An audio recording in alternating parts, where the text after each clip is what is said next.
कक्षा 10 हिंदी। मैं आर.एस. प्रसाद सर आप लोगों को आज पाठ 7.4 गोधुली कराने जा रहा हूँ। गोधुली का मतलब बच्चों ये होता है जब गाय जो है दिन में चरने उड़ने के लिए जाती है और चरने के वक्त जो है फिर शाम को अपना चर करके वापस लौट रही होती है, मतलब संध्या का समय होता है, सूरज डूबने ही वाला होता है, मतलब डूब सा रहा होता है, लालिमा लिए हुए रहता है, यानी गाय धूल उड़ाते हुए घर को वापस आती है, उसी को हम गोधुली बेला कहते हैं। ये तो गोधुली कुछ वैसा ही लिया गया। तो इस समय के बारे में लेखक ने कुछ चर्चा इसमें की हुई है। चलो देखते हैं इसमें क्या हुआ है। तो सबसे पहले इनका जीवन परिचय लेते हैं। ये है हेक्टर ह्यू मुनरो साकी। ये 1870 से 1916 के बीच में है। इनका जीवन परिचय लेके चलते हैं जरा। सबसे पहले है साकी का जन्म 18 जनवरी 1870 में वर्मा में हुआ था और स्कॉटिश परिवार के हेक्टर साकी प्रारंभ में पत्रकार थे। वे कई वर्षों तक विदेश संवाददाता के रूप में काम करते रहे। 1908 में वे लंदन में बस गए। उनकी कहानियों में तत्कालीन समाज पर तीखा व्यंग निहित है। उनकी रचनाएं अपने प्लाट और झटकेदार अंत के लिए जानी जाती हैं। साकी का निधन 1916 में फ्रांस में हुआ। तो ये जो है शाम की घटना है और ये सभी लोग पार्क में बैठते हैं। तो ये जो बूढ़ा व्यक्ति है वो अपने कोई साबुन की टिकिया ढूंढ रहा होता है और उससे पहले कोई भूलने वाला व्यक्ति है वो यहाँ पर आता है, बताता है मैं सब कुछ भूल जाता हूँ। तो लेखक जो होता है बगल में बैठा हुआ होता है, वो कहता है नहीं, ये नीचे से एक टिकिया उठाकर उसको दे देता है और वो लेके चला जाता है। उसी व्यक्ति को ये बूढ़ा व्यक्ति आकर शाम को ढूंढ रहा होता है। चलते हैं तो पाठ के बारे में देखते हैं, पाठ में क्या कुछ है इसमें, फिर बाद में प्रश्न उत्तर लेंगे इसके। तो पहले पाठ को देखते हैं। तो ये है आपका नॉर्मन गार्टस्बी बार्क में एक बेंच पर बैठा हुआ था। उसके दाहिनी ओर शोर शराबे से भरा हाइड पार्क स्थित था। मार्च का महीना, गोधुली की बेला थी। सड़क पर अधिक लोग नहीं थे, फिर भी कई लोग विभिन्न मन स्थितियों में इधर से उधर एक बेंच से दूसरी बेंच तक घूमते नजर आ रहे थे, मतलब इधर उधर घूम रहे थे। और गोधुली बेला मैंने बताया था आपको बच्चों कि शाम के समय एक ऐसी बेला होती है जिसमें लगभग दिन डूब चुका होता है लेकिन लालिमा लिए हुए रहती है। तो गारबस्ती को यह दृश्य पसंद आया। उसकी मौजूदगी मन स्थिति में वह मेल खाता था। गोधुली उसके अनुसार पराजय की घड़ी थी, यानी कि लेखक ये मानता था कि जब कोई आदमी पराजित हो जाता है तो वो गोधुली बेला में आकर के अपने को स्टेबल करने की कोशिश करता है। जब पराजित तथा निराश स्त्री पुरुष अपने को लोगों की नजरों से छिपा कर यहाँ आ बैठते थे, ऐसी घड़ी में उनके हाव भाव वेशभूषा में कोई कृत्रिमता नहीं होती थी। उल्टे वे उनकी ओर से उदासीन रहते थे, क्योंकि वे नहीं चाहते थे कि उन मन स्थिति में लोग उन्हें पहचान पाए। वहां बैठा बैठा गार्टस्बी भी अपने को पराजित लोगों में मानने लगा। उससे धनाभाव नहीं था और यदि वह चाहता तो अपने को समृद्धशाली वर्ग में गिनवा सकता था। उसे तो पराजय का अनुभव हुआ था। अपने किसी महत्वाकांक्षी को लेकर बेंच पर उसके बगल में ही एक वृद्ध बैठा था। उसके कपड़े लत्ते विशेष अच्छे नहीं थे। फिर वह उठा और थोड़ी देर में आंखों से ओझल हो गया। अब उसकी जगह आकर बैठा एक युवक, जिसकी वेशभूषा तो अच्छी थी किंतु जिसके चेहरे पर पहले वाले वृद्ध व्यक्ति की तरह ही खिन्नता तथा रुष्टता झलक रही थी। देखो क्या हुआ इसमें, आप बहुत अच्छे मूड में नहीं लगते हैं, गार्टस्बी ने उससे कहा। युवक ने बिना झिझक उसकी ओर ऐसे देखा कि वह संभल गया। आपका मूड भी अच्छा हरगिज नहीं होता अगर आप मेरी तरह असहाय बन गए होते हैं। मैंने अपनी जिंदगी की सबसे बड़ी मूर्खता कर डाली है, ऐसा गार्टस्बी ने उदासीनता से कहा। क्या कहा है देखो, इस दोपहर में वर्कशायर स्क्वायर में पेंटागोनियन होटल में ठहरने के ख्याल से आया था। वहां पहुंचा तो क्या देखता हूं कि उसकी जगह पर एक थिएटर खड़ा है। टैक्सी ड्राइवर ने कुछ दूर पर एक दूसरे होटल की सिफारिश की। वहां पहुंचकर मैंने घर पर होटल का पता देते हुए एक पत्र लिखा और साबुन की एक टिकिया खरीदने के विचार से निकला। साबुन लाना मैं भूल गया था और होटल का साबुन इस्तेमाल में लाना मुझे पसंद नहीं। साबुन खरीदकर जब होटल लौटने को हुआ तो सहसा ख्याल आया कि न तो मुझे होटल का नाम याद है और न ही उस सड़क का जिस पर वह स्थित है। मैं 1 शिलिंग लेकर बाहर निकला था और साबुन की टिकिया खरीदने के बाद एक ही पेंस मेरे पास रह गया है। अब मैं रात को कहाँ जा सकता हूँ? यह कहानी सुनाई जाने के बाद निस्तब्धता छाई रही। शायद आप सोच रहे हैं कि मैंने एक अनहोनी बात आपसे कह सुनाई है। युवक ने कुछ झुंझलाहट भरे स्वर में कहा। क्या कहा? देखो, बिल्कुल असंभव तो नहीं, गास्टर्बी ने दार्शनिक ढंग से कहा। मुझे याद है कि कुछ वर्ष पहले एक विदेशी राजधानी में मैंने भी ऐसा ही किया था। अब युवक उत्साहित होकर बोला, विदेशी नगर में यह परेशानी नहीं, यहाँ अपने ही देश में ऐसा हो जाने पर बात बिल्कुल भिन्न हो जाती है। जब तक कोई ऐसा भद्र व्यक्ति नहीं मिल जाता जो मेरी आप बीती को सत्य समझकर मुझे कुछ रकम कर्ज के तौर पर दे, तब तक मुझे रात खुले आकाश में गुजारनी पड़ेगी। मुझे खुशी है कि आप मेरी आप बीती को सफेद झूठ नहीं मान रहे हैं।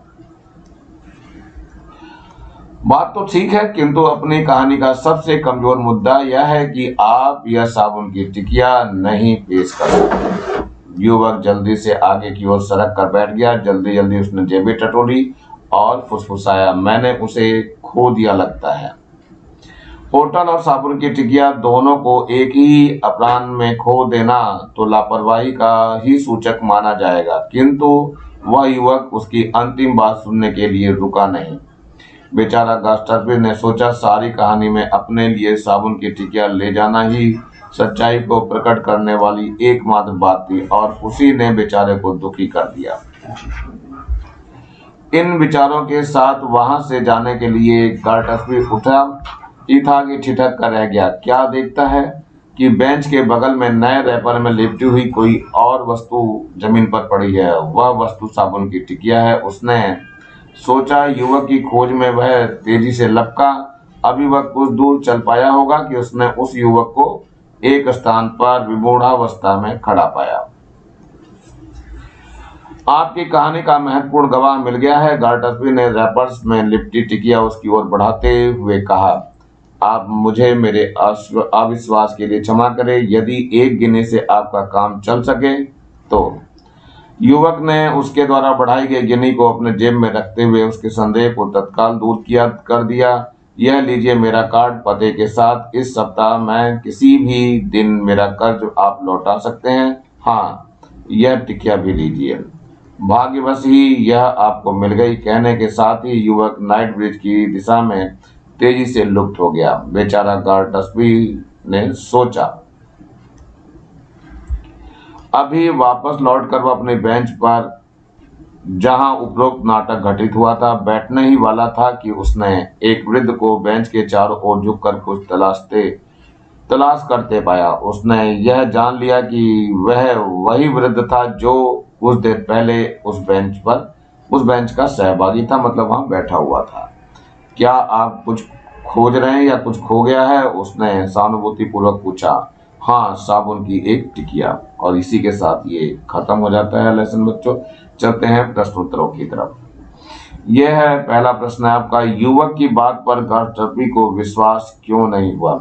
उत्तर है, युवक के पास पैसे भी नहीं थे, वह साबुन लाना भूल गया था, होटल का नाम और सड़क भी भूल गया था। इस प्रकार की उसकी बातों पर गास्टर्बी को विश्वास नहीं हो रहा था। अगला प्रश्न है, गास्टर्बी को कैसे विश्वास हुआ कि युवक सच बोल रहा है? तो उत्तर है बच्चों, जब गास्टर्बी ने उससे कहा कि अपने होटल का पता और साबुन की टिकिया दोनों को एक साथ खो दिया। यह सुनकर वह युवक साबुन की टिकिया खोजने भाग खड़ा हुआ। उसका साबुन की टिकिया को खोजने के लिए रवाना होने पर गास्टर्बी को विश्वास हो गया कि वह सच बोल रहा है। प्रश्न है, कहानी सुनने के बाद निस्तब्धता क्यों छा गई? तो उत्तर है, गास्टर्बी को पार्क में जो व्यक्ति मिला वह उदासीन था। जिस होटल में वह पहुंचा वहां एक थिएटर बना है। टैक्सी ड्राइवर ने दूसरे होटल में रोका। साबुन भूल गया था इसलिए खरीदने बाहर गया। लौटा तो होटल का नाम भी याद नहीं और पास में पैसे भी नहीं। अब रात को मैं कहाँ जाऊं? युवक को यह कहानी सुनने के बाद स्तब्धता छा गई।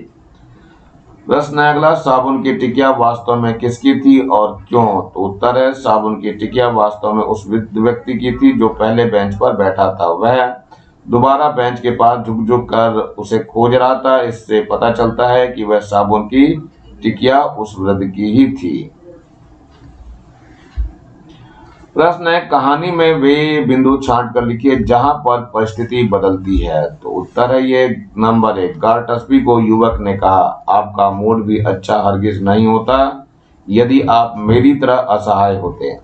नंबर 2। गारटस्बी ने दार्शनिक ढंग से कहा, मुझे याद है कि कुछ वर्ष पहले एक विदेशी राजधानी में मैंने भी ऐसा ही किया था। नंबर 3। बात तो ठीक है, किंतु आपकी कहानी का सबसे कमजोर मुद्रा है कि आप वह साबुन की टिकिया नहीं पेश कर सकते। ये मुद्रा नहीं है, मुद्दा होगा बच्चों, इस जगह पे मुद्दा है, ये ध्यान रखना, इस जगह पे मुद्दा है। नंबर 4 है, क्या आपका कुछ खो गया है? उसने सहानुभूति से पूछा। वृद्ध ने कहा, हाँ, साबुन की एक टिकिया। प्रश्न है, स्टालिन कौन था? तो स्टालिन अधिनायक था। प्रश्न है, गारटस्बी को एक दृश्य पसंद आया, उसका वर्णन कहानी में मिलता है। आपको भी कई बार कई दृश्य पसंद आए होंगे, इनमें से किसी एक दृश्य का वर्णन अपने शब्दों में कीजिए। तो उत्तर है, गारटस्बी को पार्क में गोधूलि का दृश्य पसंद आया। ऐसे कई दृश्य को तो हम लोग भी देखते हैं। यहाँ एक भौगोलिक दृश्य का वर्णन है। गुजरात भ्रमण जाते समय संध्या के समय जब ताप्ती नदी के पास से रेलगाड़ी गुजरती है तो वह दृश्य बहुत ही सुंदर दिखाई देता है। ताप्ती नदी एस्चुरी बनाती सीधे समुद्र में मिल जाती है, तब ऐसा लगता है समुद्र की थी उछलकर नदी के जल में समाना चाह रही है। नदी और समुद्र तक का यह असामान्य दृश्य अविस्मरणीय जान पड़ता है। प्रश्न है, कहानी के घटनाक्रम में स्थिति कई बार बदलती है, ऐसा जीवन में भी होता है, आप भी ऐसा कोई उदाहरण लिखिए। तो उत्तर है, प्रत्येक के जीवन में ऐसा होता है कि कई लोग घटनाक्रम में इस प्रकार से मिलते हैं कि हम गारटस्बी के समान सहायता के लिए तैयार हो जाते हैं। दूसरे वृद्ध के समान भी मिलते हैं, परंतु खो जाने पर शांतिपूर्वक उसे खोजते रहते हैं, किसी से सहायता की याचना नहीं करते। नंबर 1 है, चित्त को उत्तेजित करने वाला गुण होता है, तो इसे कहते हैं ओज गुण। ये बच्चों क्या चीज है? ओज गुण। नंबर 2 है, चित्त को प्रसन्न करने वाला गुण होता है, ये क्या होता है बच्चों? माधुर्य गुण।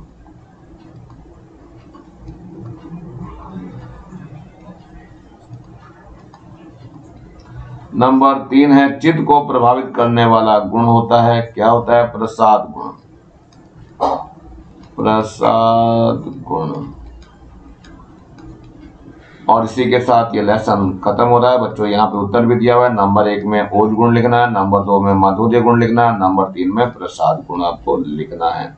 इसी के साथ लेसन समाप्त हो रहा है। नीचे आपके ये लाल रंग का बटन दिखाई दे रहा है, इसे दबा के जरूर सब्सक्राइब करेंगे, मेरे चैनल को लाइक करेंगे, कमेंट्स करेंगे और ज्यादा से ज्यादा बच्चों को शेयर करेंगे, जिससे कि ज्यादा बच्चों को फायदा हो सके। और इस बेल आइकन को भी दबा लेंगे, जिससे कि मैं नया वीडियो डालूं तो उसका नोटिफिकेशन आप लोगों को मिल सके। और थैंक्स ऐप के सुपर थैंक्स के थ्रू आप इस चैनल से डायरेक्ट जुड़ सकते हैं। इसी के साथ मैं आर एस प्रसाद सर आज का वीडियो यहीं समाप्त करता हूँ।